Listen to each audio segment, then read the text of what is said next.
This is AOC being on the cover of GQ magazine. Let me ask you guys this question: if you was a real threat to the establishment, I was. That was the very first thing I thought about. You want to take it, CJ? Do you want to take it? No. I want you to take it, but I'm just saying that's the very first thing I thought about. If you're really a threat to the establishment, are you getting Netflix deals? Are you getting magazine covers for GQ? Do you have the liberal army queening you? So I talk about foreign policy all the time. I explained earlier on the stream how voting for Ukraine aid, voting for a weapons deal to Taiwan, despite what the boutique left, the crystal balls, the Kyle Kalinskis, the TYT, despite what they want to tell you, that is not a small disagreement. Escalating World War III, and I cannot emphasize this enough, and I want every person who is a boutique leftist who hate Washington to take this in mind.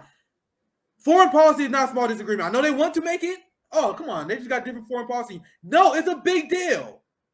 So, what do the establishment gives AOC for being a good little girl in the Ukraine war? What's the reward for that? This is AOC on GQ. Looking fab. And this is my tweet. This is how the establishment rewards AOC for voting for the proxy war. That is exactly what this is. Remember the theory discussions we have, CJ, when we ask how could they sell out this bad? Like we played that old clip of AOC talking about how she's going to govern before the election, and you see how bad she sells out. And even the people who hate AOC, like how is that even possible? This is how right here. There are more benefits to being a congressperson than just the $170K a year. Right. And people will assume, and I was one though. This is an L on my part.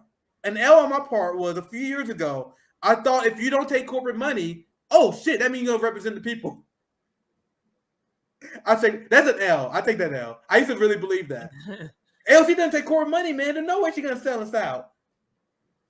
Ro Khanna explained when asked why he take interviews with Bree and Savvy Sav, for example. He said, "Well, when you're a member of Congress, and I hate almost everything Ro Khanna says, but this is one thing he said that was on the money.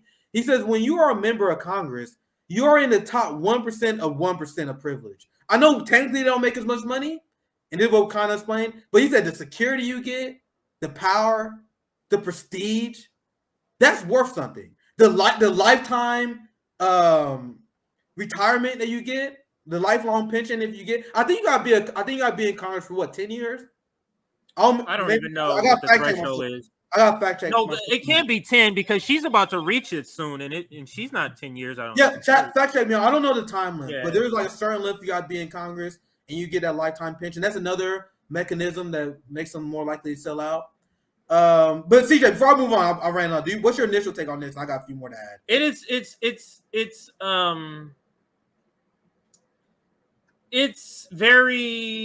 It wasn't surprising or shocking. I saw it. I was like, that's what AOC is like. But what I hope it is, I hope there's some people who were still on the fence who are now saying this shit is just this is going too much for me. Like this is going too much for me. Well, my question to those people who are still down with AOC: do you think she goes from the cover of GQ to going fighting against the establishment? That's my question. Do you think that's how this works? She goes from the makeup chair and then she goes to fighting against Nancy Pelosi? Like even like the left media, Nick, I'm curious to see what their reaction is about this. Like it's so when she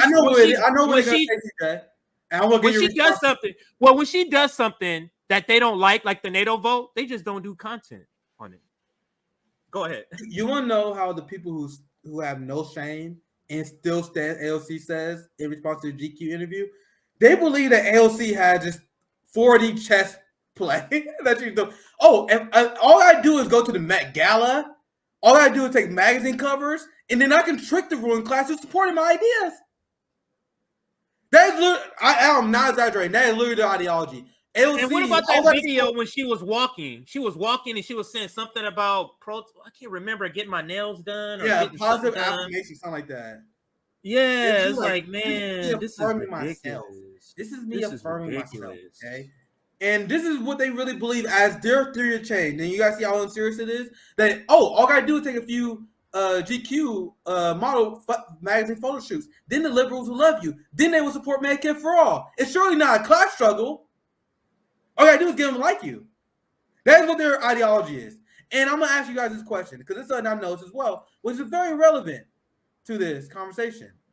Do you guys notice how it's an intentional push by the establishment to make politicians into celebrities? And I'm gonna ask you guys this rhetorical question: why do you guys think that is? Why do you guys think it's so important to the establishment to take public figures and turn them into a celebrity that you can relate to, that you like? It's obvious, right? So instead of criticizing AOC for a Ukraine vote, you say stuff like Voss, like, "Oh my gosh, she's so hot." I'm for real. I know you might be joking, but that's kind of shit. He said that. No, I'm dead serious. I just saw the tweet. Look, this is the magazine. This is Voss. God, she's so hot. Now, I know there's a part that, and maybe I'll give him too much benefit now. He has to be joking here, right? Like, this is the cringe that you can expect from AOC sycophants. This cringe right here. And this they're gonna say she can't be on GQ. She can't be Malcolm X at night and on GQ in the daytime. Literally. She can't be a crime fighting Malcolm X at nighttime and then a mild manner GQ cover model during the day. That's what they think, man. This is so ridiculous, Nick. What's the threshold for being for a leftist? What's the threshold is so low. Like it's touching the ground, man. In Voss, I'm fucking crying. Fucking Voss. Fucking Voss. He defends AOC to the death. To the death. He hates my guts because I criticize AOC. Now, that is what this is for. Now, Voss, with his massive audience, is going to do constant streams to defend AOC because he sees her as a relatable celebrity-like figure. Yeah, that's the point. He's playing that. Now, it's all working. Voss is working for the ruling class. He's helping absolutely. The ruling class. Like, and that's what we have. These people out here pretending to be socialists. This is just to help the ruling class. There's like you destroying the sense or the understanding of what a socialist is by now a socialist can be like for war if it's a nuanced view. Like it's so bizarre and it's so like just ask yourself this question. I've heard you say this. Who does this serve?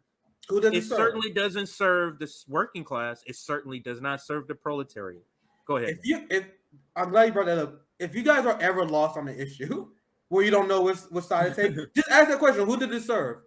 What does, like, if you weighing X versus Y, does the X serve the ruling class? Do Y serve the ruling class? Which one serves the workers? That's how I approach almost everything. Mm-hmm. Now, I wasn't even going to cover the story, CJ, believe it or not, until I saw some of the quotes that she said. Yeah, you told me. I'm curious to see what they are. I haven't seen them yet. I just seen the cover. That's all I've seen. So we're gonna get to the quote. You gotta see, this is the pattern. This is not by accident. Fucking Hillary Clinton got Hulu series. Who the fuck want to watch Hillary Clinton? They are shoving this shit down our throats so they can get a few dum-dums to do that, right? No one was like, man, you know what I want? I can't wait to get a Hillary Clinton Hulu documentary. Now they got this. Do you ask for Barack Obama to narrate documentaries, CJ? Was this something that the working class was asking for? God, do you guys think this is an accident? Look, think about all the outstanding narrators that there could be. J.B. Font, our RBN brother, would be an amazing narrator. Amazing narrator with his voice and way he can change the impression. He will be amazing. But why do they choose Barack Obama to narrate our great national parks? Do they do that because they got an actor shortage? No, motherfucker. They want you to worship politicians like celebrities, and so many. And I say this because RBN, our platform is still small, guys. The Vosses, the TYTs, the Sam Cedars, their platform is way bigger than ours. So, and they fall for the AOC shit. They fall for this. Like their biggest criticism of this wasn't AOC narrating it. You guys realize that? And let me say this too about AOC. It was a point I wanted to make when you were. The fact that she's on that cover, the fact that they were willing to put her on the cover, the fact that mainstream media or corporate media has gone full on AOC. You know what it also tells me? It tells me they feel secure she's not going to backtrack. They feel secure. Like she's sold out and they feel secure. We know this. Did we know she ain't about to backtrack out of this? If they're going all in on her that way, they feel like that. That's what they feel. Remember the crying on the floor when Nancy Pelosi had to have a talk with her? You know what I mean? To make her abstain from voting for the appearance. They have molded her into the next Nancy Pelosi. I'm telling you. They have molded her into that. Go ahead. And you're right, because I'm going to show you why. Show you guys why. Why the establishment loves AOC. So I mentioned before, I actually wasn't really planning on covering. That's why we didn't have the thumbnail. I saw this as we was prepping. This is a great tweet by Just a Thought. She always has great tweets. Because I guess she read the article. I had no intentions of reading this article. No intentions. Well, I have it bookmarked, I think. Nope. I was gonna go through the article, and it's so long. I was like, bro, there's no way I'm reading this garbage. I skimmed a few quotes, and it's literally just as virtue-signingly as it's just a waste of time. There's there's no revolutionary discipline that you get out of the few quotes I skimmed in the article. It's a very long article. But look at this tweet thread by Just a Thought. This is a great point. So many people in this country hate women. This is AOC's quote. So many people in this country hate women, and they hate women of color. People ask me questions about the future. And realistically, I can't even tell you if I'm going to be alive in September. Do you guys really believe that quote? Where a person with a fucking security detail? Hey, CJ, do you got security detail? Nope. I don't have a comment. Hey, I have my 4-year-old. Hey, leave a comment in the chat if you have a security detail. So this is AOC pretending that she's one of us, that she goes through the same struggles that we go through. And I love the whole thread by her. I'm going to read why I want to point this out. This is a great thread by Just a Thought. This quote from AOC this quote from AOC's feature in GQ embodies why I had zero respect for her. She is not wrong about how women are still viewed throughout the world. But instead of actually fighting to help women, right, or any citizen, she victimizes herself. It's about me. And if you read the article, there's a huge part I didn't read where she talked about the trauma that she went through on January 6th. Oh my God. So, and once again, I'm assuming that she read a large amount of this article, and this whole article, AOC painting herself as the victim. And not the people that you guys abandoned when you left your protest at the Capitol. You know, the homeless people that you guys abandoned. Not the working class that you guys sent $60 billion of their money to Ukraine to support Nazis. Not them. Not them. Not them. Not the people that are dying because they don't have health care because you're too much of a coward to force a vote on Medicare for all. It's about her, CJ. Now, this is another great point. She upholds the system she claims to fight against, and she uses women, specifically women of color, to hide behind. She is not an activist, an advocate, or a fighter. She is a celebrity who makes millions of dollars to play pretend hero of the people. It's disgusting. And that's why you guys saw in the initial quote, she's like, oh my God, as a woman of color, I'm so, and this is why she's unpopular. Unlike Bernie Sanders, who I got a lot of criticism of, you know that Bernie, the reason why he's still to this day the most popular singer is because Bernie doesn't do this stupid shit. He focuses on kitchen table issues. AOC is pretending that she always engages in these Democratic Party culture wars. She's not going to fight to end the Ukraine conflict and advocate for peace there. She's not going to call out Joe Biden for keeping kids in cages. She's not going to call out all these crimes in the United States, right? But she's going to fearmonger over January 6th. She want you to know that she's a Latina. You should be able to relate to her, even though she fucking sipping wine with Nancy Pelosi and the Democratic Party swamp. Do you guys see her role now? So that's all I have. Doesn't have to be. Yeah, it's terrible because, like we said earlier, the ruling class and their media arm, whatever media, print, magazine, their media arm, wouldn't be doing all this for AOC if they thought she was anything a threat to what they're going to be doing. And if you're not a threat to them, you're not help to the working class.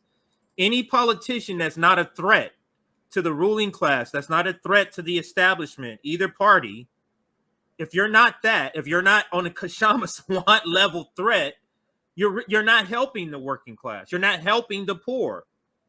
You're not helping the working class. And you know what? Another thing I found out, Nick, you have to start asking, who are you including in the working class? Because what I've noticed with PMC or the professional managerial class, when they talk about working class, they're talking about working class with degrees, like nurses.